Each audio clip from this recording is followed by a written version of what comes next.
Welcome, everyone, to the Apoco-Larry podcast. I'm Steve. He is... I am Fallon's master, owner's master. I don't know what the heck I am, Steve. You own a dog. I don't own a dog. Yeah, the dog owns It's my you. daughter's dog, and that dog owns us. That's right. That's right. And we do whatever the dog tells us to do. Okay. Well, hey, it's good to be owned by somebody. Well, these dogs nowadays. You heard the one, Nate saying, they say you have to get control of your animal. I said, what year do you think this is? These dogs are just people. That's right. We've granted They're them. all doodles. Yeah, we've granted them sort of like godlike status in our world. So. Oh yeah. Oh, and cats especially. Yes. Yes. Yeah, Anyway, I'm Dr. Van Beek. Yes. Yeah. You are. And my friend, we're going to talk about 1 Samuel 23. We are, and this is David moving forward to becoming king. But man, it's a road to hoe. Yeah, David never takes the But straight path, does he? He takes a different path all the time. he certainly does. But his good friend is still his good friend in this one, and that always amazes me. Oh, interesting. I Okay. I think his friend Jonathan is my favorite guy in the Bible. Yeah, I get that. Yeah. Okay, folks, here we go. Verse 1. When David was told, look, the Philistines are fighting against Keilah and are looting the threshing floors. Ooh. He inquired of the Lord, saying, shall I go and attack these Philistines? The Lord answered him, go and attack the Philistines and save Keilah. But David's men said to him, here in Judah we are afraid. How much more if we go to Keilah against these Philistine forces? Once again David inquired of the Lord, and the Lord answered him, go down to Keilah, for I am going to give the Philistines into your hand. So David and his men went to Keilah and fought the Philistines and carried off their livestock. He inflicted heavy losses on the Philistines and saved the people of Keilah. Now Abiathar, son of Amalek, had brought the ephod down with him when he fled to David at Keilah. So I like the little explanation note. So the people of Keilah are having trouble. Keilah. No, I'm probably saying it wrong too. We should say it in Hebrew. No. Keilah. Mhm. And they're having trouble. David is asking of the Lord. And when you first read it, you go, I wonder how he was asking of the Lord, like the way we Pentecostals do, or Yeah. the way you E3 do. Yeah. But instead, what he's got the ephod. Yeah. That was the explanation. So in the ephod, you have the Urim and the Thummim, right? If I'm saying it right, it's the white and the black stone, and the one means yes and the one means no. So should I go? Yes. And then his guys are going, yeah, I know this is of God, but do you think maybe we shouldn't do this? Could we get a second opinion? Yeah. Could we get a? And so for the second opinion, he does it again. Yeah. And he gets a yes again. So that is the way that God spoke to David in this instance at this time. Many ways that God could speak to us, but this is the role of the dice speak. Yeah. And God's very clear to him. Yeah. No, go ahead. And so they do go and just have incredible success against the Philistines. Yeah. You always get the impression that the Philistines are big. They're always shirtless for some reason, and they're very, very tough. Yeah. They're very tough. Yeah, we're just scared of these guys, man. They're just nuts. They're really the Vikings of that day. Yeah. There we go. And which makes sense, being that they used to be a seafaring people, right? So there you go. It works. Yeah, maybe they're the Vikings of this day too. But anyway, so David and his men, they defeat him. Okay, verse 7. Saul was told that David had gone to Keilah. I'm trying to remember how you said it. Keilah. Mm-hmm. And he said, God has delivered them into my hand. God has delivered him, David, into my hands. For David has imprisoned himself by entering a town with gates and bars. And Saul called up all of his forces for battle to go down to Keilah. That's good. Sorry. To besiege David and his men. When David learned that Saul was plotting against him, he said to Abiathar, the priest, bring the ephod. Like bring the dice, essentially. David said, Lord, God of Israel, your servant has heard definitely that Saul plans to come to Keilah and to destroy the town on account of me. Will the citizens of Keilah surrender me to him? Will Saul come down as your servant has heard? Lord, God of Israel, tell your servant. And the Lord said, He will, by Yeah, the white or there you black. go. Yeah. Yeah. So yeah, he pulled out the stone. Yeah, obviously they're going to, right? Yep. Yeah. So you notice that you can tell it's the human Urim and the Thummim, because they're always yes no questions, right? Yeah. Yeah. Yeah. Good point. Good point. Okay. You don't Excellent. say like, at what time of day shall I do that? Yes. Yeah. If they live now, they'd probably have that 8 ball. Yeah, The 8 that's ball, right. then The you'd ask magic 8 ball. questions. Yeah, Yes, magic 8 ball. maybe. Yeah.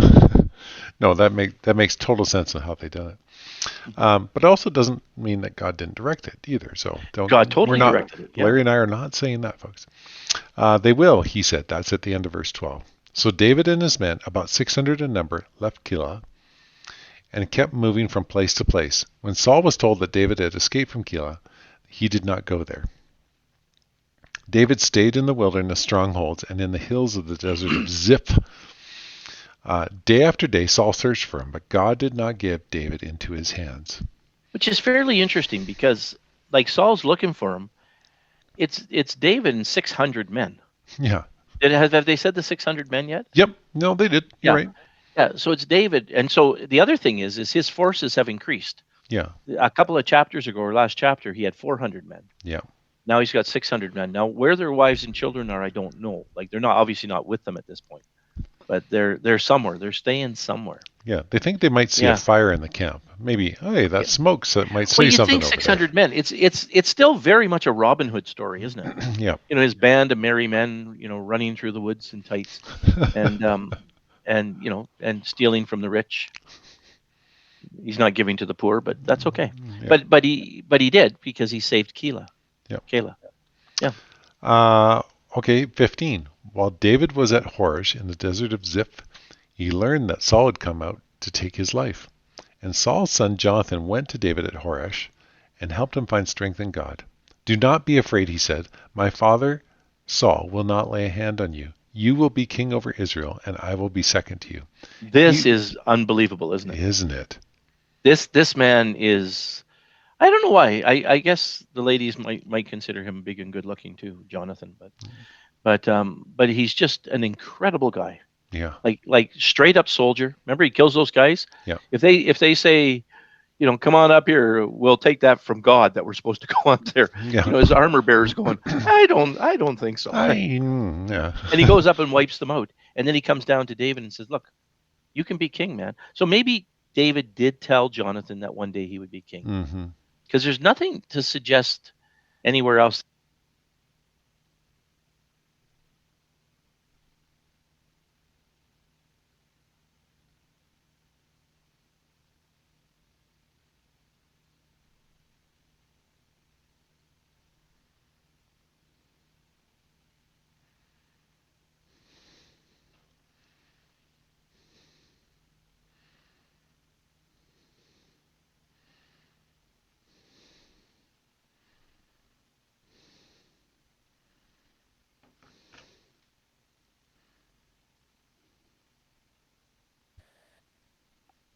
And you're back.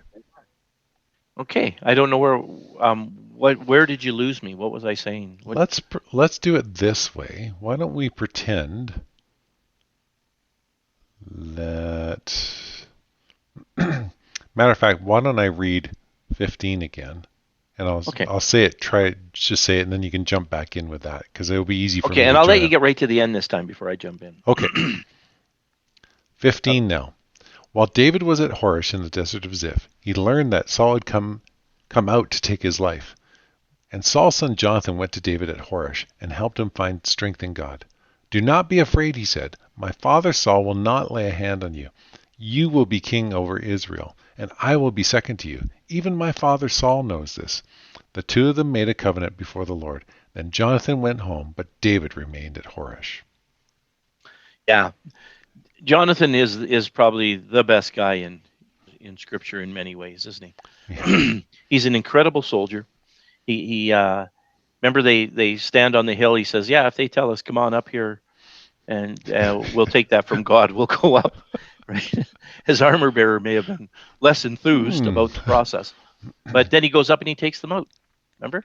Yeah. And now he's before David, and he says, "Yeah, you're going to be king, and I will happily serve you as king. I'll be your second. Now he does say something interesting. He says even Saul knows that you're going to be king. So Hmm. whether the words got out that David was anointed as king, or whether they're just seeing it in his ability and the way God's blessing Hmm. him, you don't know those things for sure. Yeah, yeah, yeah, yeah. Good point. But Jonathan is the guy, right? He is the guy. He doesn't know that he's going to die with because of his dad's stupidity, Right. which but and it is totally his dad's stupidity that kills him, Right. which is an interesting thing, which we never apply that to New Testament. Right. New Testament, you kind of you're up for yourself and the Right. way you work with Jesus. But in those days, the sin of the father, right? Yeah. Yeah. Yeah, and in some ways, sin of the father now too, right? If your father was an absolute idiot, your chances of being good are Yeah. less. Yeah. Yeah. Yeah. In my favorite sort of plural in the whole Bible, the Ziphites Yes. was. They sound like little lighters. Yeah, that's right. Oh, the Ziphites went up to Saul at Gibeah and said, "Is not David hiding among the strongholds at Horesh on the hill of Halki? Oh, whatever. In the south of Jessamon? Mhm. Now, your majesty, come down whenever it pleases you to do so, and we will be responsible for giving him into your hands." Ooh, Yeah, these the people are Ziphite. nasty. The Ziph. Well, they live in a desert, Yeah, so the sand people from Star Wars. they were Well, this is what miserable you've got people. here. Yeah, yeah, miserable Yeah, people. Yeah, yeah, yeah, and they're totally going to help Saul. Now, if we were totally for Saul, except we're supposed to be for David in this story, I guess we'd think, oh no, they're honestly helping out their king. yeah, they're just loyal subjects. Yeah. Uh, Unfortunately, not so much. Verse 21, Saul replied, "The Lord bless you for your concern for me. Go and get more information. Find out where David usually goes and who has seen him there. They tell me he is very crafty. Find out all about the hiding places he uses and come back to me with definite information. Then I will go with you. If he is in the area, I will track him down among the clans of Judah, among all the clans of Judah." Yeah, it's interesting, isn't it, that the way Saul says this, and I like it. Like really find out where this guy is. I'm kind of tired of Yeah, wandering around aimlessly looking for him. yeah, yeah. Like Our really people. go. Oh, I was going to say our people have done that before. We don't want to do that again. Well, yes, Sorry. yes. This is your average army intelligence, right? Yeah. Yeah. Yeah. Yes. Oh, good. Sorry about interrupting you there, buddy. Um, Verse 24. So they set out and went to Ziph ahead of Saul. Yes. So now David and his men were in the desert of Maon, in the Arabah Sea of Jessamon. Saul and his men began the search, and when David was told about it, he went down to the rock and stayed in the desert of Maon. When Saul heard this, he went down into the desert of Maon in pursuit of David.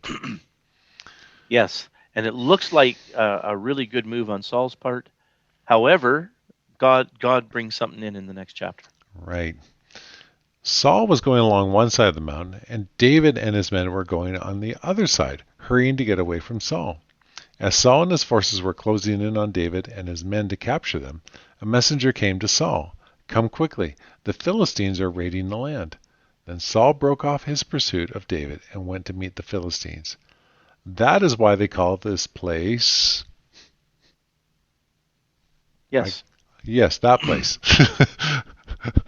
I Oh, can't. Selah Hamalekah. Thank you. And Yeah. David went up from there and lived in the strongholds of En-Gedi. Yeah, and if you read your notes, Selah Hamalekah means the rock of parting. Ooh. Yeah. So they basically said, this is where Saul parted. It's interesting to know that I think this is God's provision for David that these Philistines are suddenly there, and Saul. I don't know. You don't know how many men Saul had with him. Well, David had 600.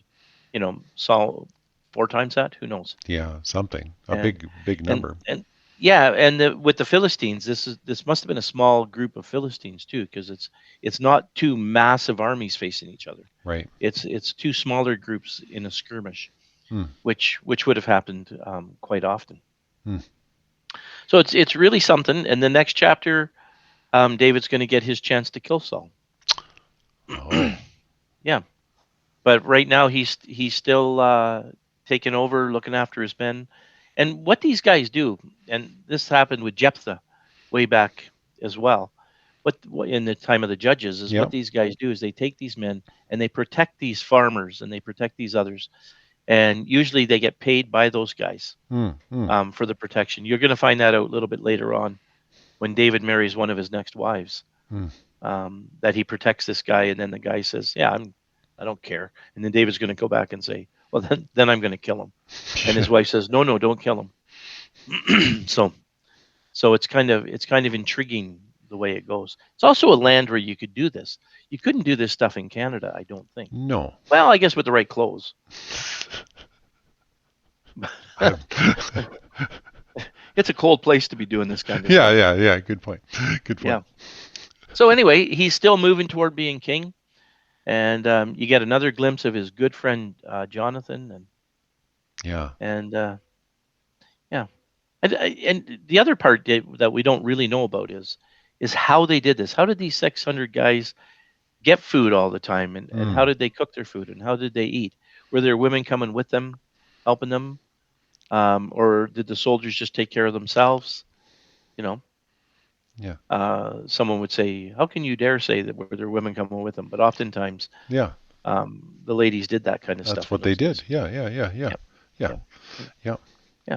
Well, like you said, a great story, my friend. Thank you so much for illuminating it for us. And like you said, that this wonderful bit of Jonathan being so committed to what he knew God had ordained that he was good with it. Oh, I like that. I like that even better. I think he just also really liked David and was okay with what happened. Yeah. So, folks, as always, we so appreciate the fact that you're listening. Larry and I love doing this, so that makes it all the more pleasing that we see we have people that listen to it as well. We'll be back in a week's time. Like Larry says, we'll pick it up where Saul could have been murdered by David, but David doesn't do it, and we'll get to that story next week. Oh, spoiler alert. Spoiler alert there, Steve. Oh, yes, that's right. Okay, folks. Until next time, I was Steve, he was Larry, and this was the